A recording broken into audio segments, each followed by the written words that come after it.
আমাদের যে ওয়াসা আছে, ওয়াসার পাইপলাইন কেন্দ্রিক বেশ কিছু অভিযোগ এসেছে যারা ভোক্তারা আছেন তাদের কাছ থেকে। একটা কমন অভিযোগ হচ্ছে এবং এই অভিযোগগুলো কোনোটাই নতুন না। আমরা যারা বিভিন্ন শহরে বাস করছি, বাংলাদেশের সব শহরেই মোটামুটি এই কমন অভিযোগগুলো আছে। একটা হচ্ছে হুটহাট করেই আপনার এই পানিতে গন্ধ পাওয়া যায়, দুর্গন্ধ পাওয়া যাচ্ছে একটা। দ্বিতীয়ত হচ্ছে যে পানিতে আইডেন্টিফাই করা যায় এমন কিছু ময়লা ভাসছে। তৃতীয়ত হচ্ছে পোকামাকড়ের ভিতরে আপনার কেঁচো পর্যন্ত পাওয়া গেছে এবং কেঁচোর মতো অন্য আরো কিছু পোকামাকড় দেখা যাচ্ছে। ক্রিমি টাইপের, ডায়রিয়ার পরে যে ক্রিমি হয়, এই ক্রিমি টাইপের কিছু জিনিস, ছোট ছোট পোকামাকড়ও পানিতে ভাসছে। পঞ্চমত আমরা দেখেছি যে কিছু পোকামাকড় আসছে যেগুলো মৃত, এবং ধারণা করা হচ্ছে যে আপনার যেহেতু পানিকে এখানে ওয়াটার ট্রিটমেন্ট করা হয়, আমাদের যে কোনো শহরের আরবান যে ওয়াটার ট্রিটমেন্ট প্ল্যান্ট আছে, এটার মাধ্যমে অধিক পরিমাণে যদি ক্লোরিন দেওয়া হয় তাহলে ওই পাইপলাইনে যত পোকামাকড় থাকে সেগুলো মারা যায়। তো সেই মারা যাওয়ার পোকামাকড় যেমন আছে, আবার ক্লোরিনেরও অধিক পরিমাণ ব্যবহার করবার কারণে আপনার গন্ধ বের হচ্ছে, ক্লোরিনের গন্ধ আছে। মোটা দাগে হচ্ছে এগুলো হচ্ছে অভিযোগ। এবং এই অভিযোগের আমরা কেন আসলাম?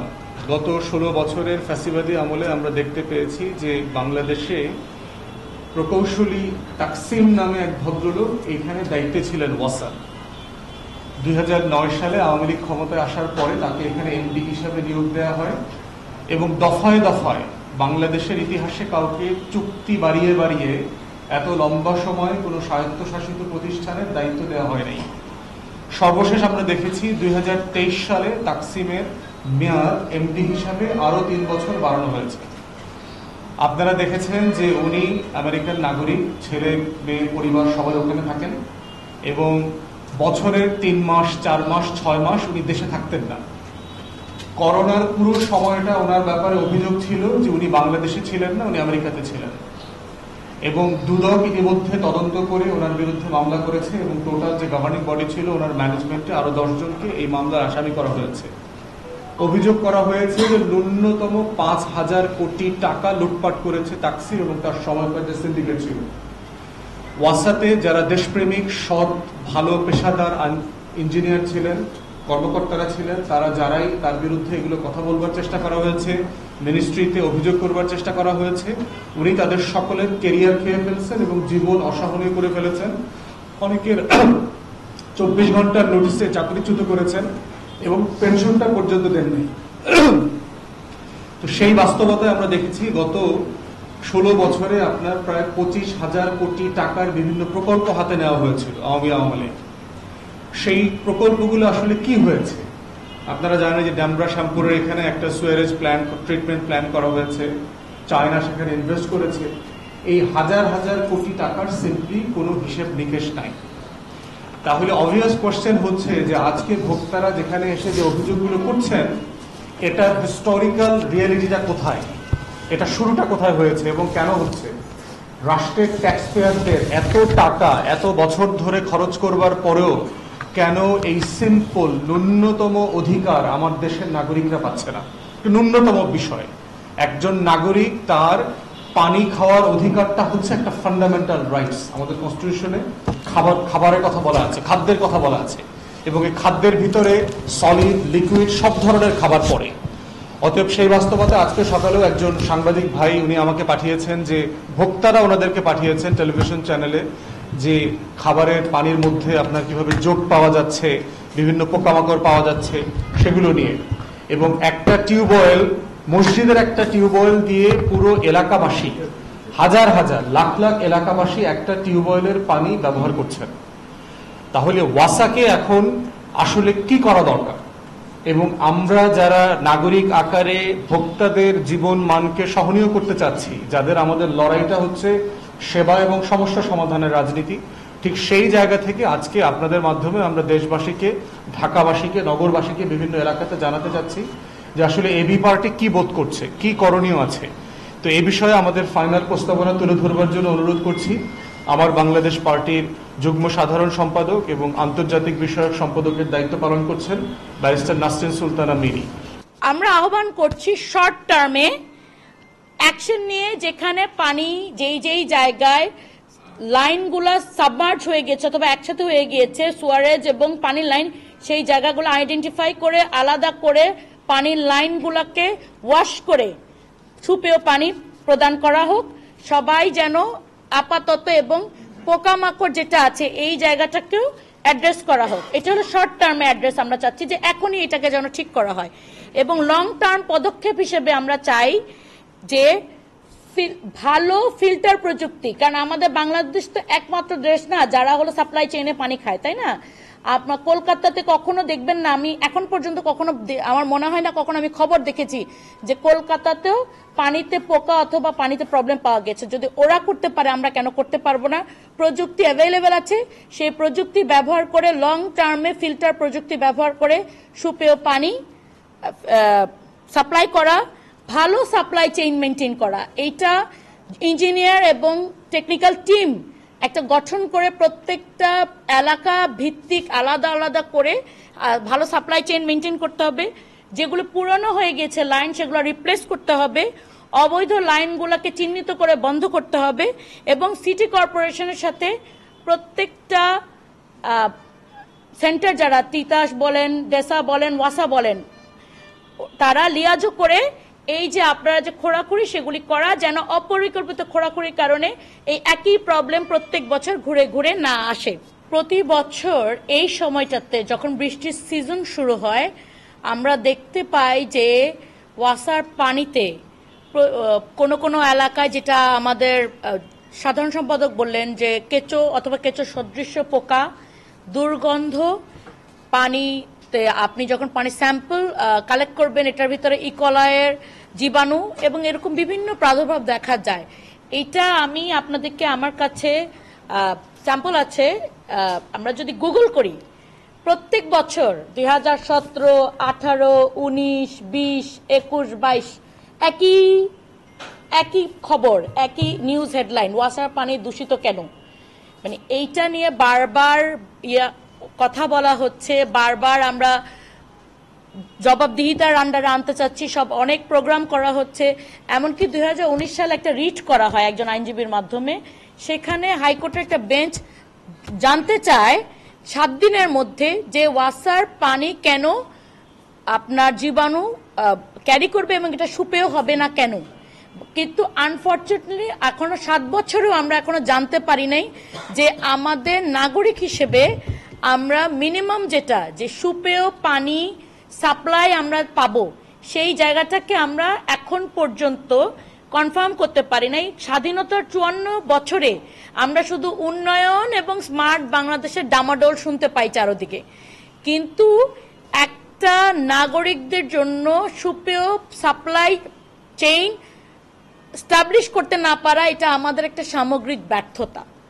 এটা শুধু সরকারের না, আমরা নাগরিক হিসেবে এটা আমরা আদায় করে নিতে পারিনি এখন পর্যন্ত। আপনারা জানেন ঢাকা শহরে শীতকাল শেষ হলেই শুরু হয় একটা নতুন খোঁড়াখুড়ির কম্পিটিশন।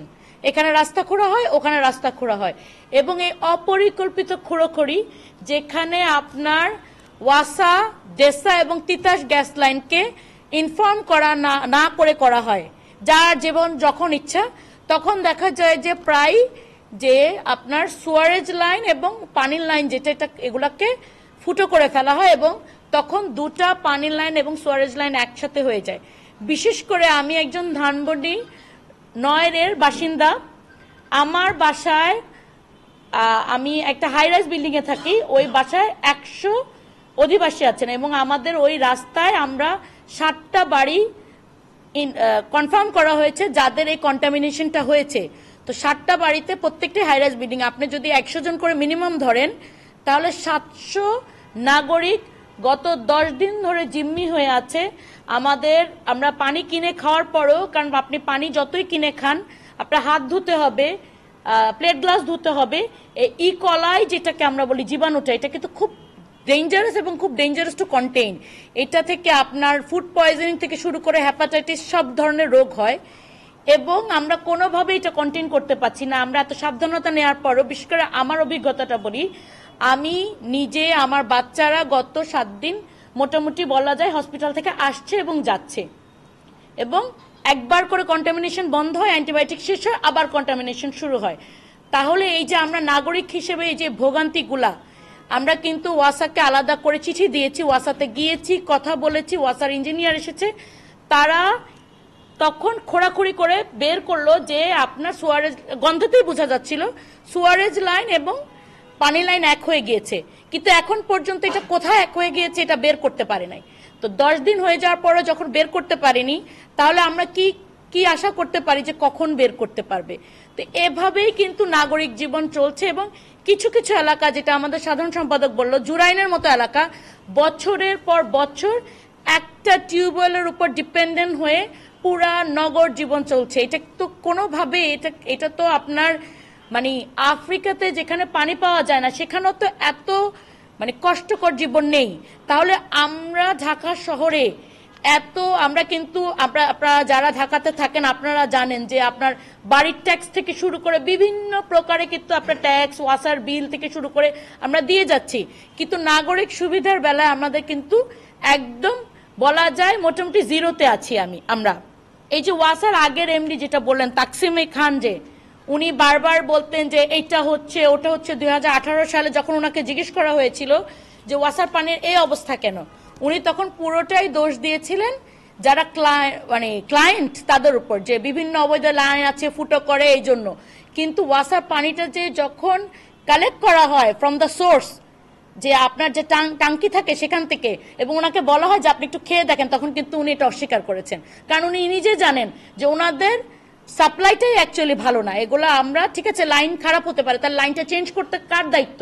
এটা তো ক্লায়েন্ট অথবা আমরা অ্যাজ আ এন্ড ইউজার এটা আমরা করতে পারবো না, এটা সরকারকে উদ্যোগ নিতে হবে। এবং তাকসিম খানের মতোই এখনকার প্রশাসক যে আছেন, আমি জানি না ওয়াসার এখন এমডির নাম কি, ওনার কোনো পদক্ষেপ কি আপনারা দেখতে পেয়েছেন? এই যে আপনার আজকে তো এবি পার্টি আজকে 20 তারিখ যেটা করছে সংবাদ সম্মেলন, আজকেই তো প্রথম এই খবরটা বের হয় নাই যে ওয়াসার পানিতে দুর্গন্ধ অথবা ময়লা। এটা গত 7-8 দিন ধরে আমি অন্য বিভিন্ন খবর, পত্রিকা, ফেসবুকে দেখতে পাচ্ছি, বাট এখন পর্যন্ত ওয়াসার এমডির পক্ষ থেকে এটা সলিউশন করা নিয়ে অথবা এটা যে একটা মানে ঠিক হচ্ছে না, এটা ওনারা সরি, এরকম কোনো বক্তব্য আপনারা কি পেয়েছেন? তো আমাদের যে জবাবদিহিতা যদি না থাকে, আমাদের এই যারা দায়িত্বে আছেন, তাহলে তো আমাদের জুলাই যে স্পিরিটটা, যে গণঅভ্যুত্থানের যে স্পিরিটটা, তাহলে তো আমরা সেই স্পিরিটটা কোথায় ধরে রেখেছি? তাহলে আমরা তো হাসিনার আমলে আছি, তাকসিম খান বদলে তাকসিম খান আসলো। সেই জায়গা থেকে আমরা বোধ করছি যে দ্রুত ওয়াসার এমডি যদি উনি পারেন এটাকে সলিউশন করতে হবে, না পারলে যিনি পারবেন তাকে আসতে হবে। এবং আমাদের একটা জিনিস আমরা কিন্তু জানি যে আমাদের পানির স্তর কিন্তু প্রতি বছর নিচে নামছে। তো এই জন্য আমরা বলবো যে পানিটা একবার ব্যবহার হয়ে গিয়েছে, বাইরের দেশে আছে, সেই পানিটাকে ডাবল ফিল্টার করে খাওয়া বাদে অন্য কাজে রিইউজ করা হয়। তো সেই প্রযুক্তিটাকে ব্যবহার করা, যেন আমরা পানিটাকে রিইউজ করতে পারি। এবং বৃষ্টির পানি আমাদের একটা খুবই রহমত আছে আমাদের এদেশে, আমাদের প্রচুর নদী নালা আছে এবং আমাদের এনাফ বৃষ্টি হয়।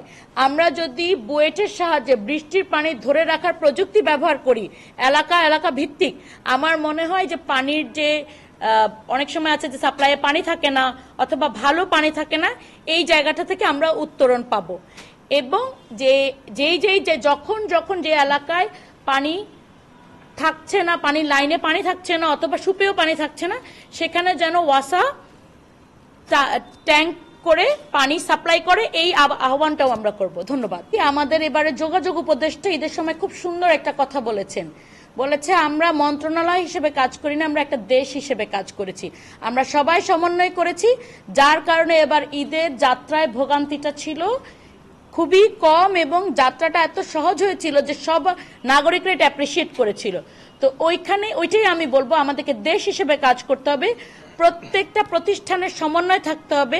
এই সমন্বয়হীনতা, যে আমি কি হনু আমি করে যাব, তাহলে কিন্তু আমরা এই ভোগান্তিটা বছরের পর বছর, এই যে আমি 2025 সালে সংবাদ সম্মেলন করছি, 26 সালেও করব, 27 সালেও করব, আমাদের কোনো অগ্রগতি হবে না। সুতরাং সমন্বয় করে করতে হবে, যেন সামনে এই জিনিসটা আমাকে অন্তত আমি 26 সালে বলতে পারি যে অ্যাটলিস্ট এই জায়গাটাকে আমরা উন্নয়ন করতে পেরেছি। আমরা তো ওইটা বলেছি যে শর্ট টার্মে আপাতত সুপেয় পানি সাপ্লাই করা এবং লং টার্মে এটাকে নিয়ে বসা। আমাদের দেশে কিন্তু এনাফ টেকনিক্যাল মাইন্ডস আছে, আমাদের বুয়েটের যারা আছেন নগর প্ল্যানিংয়ে তাদেরকে নিয়ে বসলে আমার মনে হয় এটার একটা সলিউশন বের করা অবশ্যই সম্ভব, কোনো কিছু আনসলিউবল না। কিন্তু প্রবলেম হলো আমরা আমাদের ওই ঘাস কাটতেও বিদেশ যেতে চাই, যে আমাদের দেশীয় যে মেধা এগুলাকে ব্যবহার করি না এবং আমরা একসাথে বসি না। ওই যে একসাথে বসার সমন্বয় করা এই জায়গাটাতে আমরা যাই না, এবং সমন্বয় করলে আমার মনে হয় এটা আমরা সলিউশন করতে পারবো।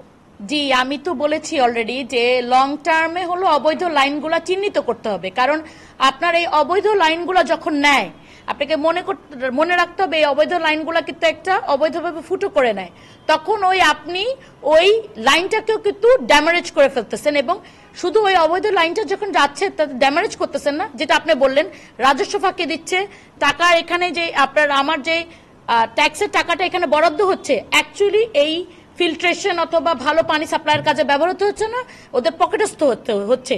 সেই জায়গাটাকে করাপশনটাকে তো অবশ্যই অ্যাড্রেস করতে হবে, এবং এবি পার্টি তো এগুলো নিয়ে বারবার বলে আসছে যে করাপশন বন্ধ না করলে আপনি যতই ঢালেন এটা একটা তলাবিহীন ঝুড়ি হবে, করাপশনটাকে অবশ্যই বন্ধ করতে হবে।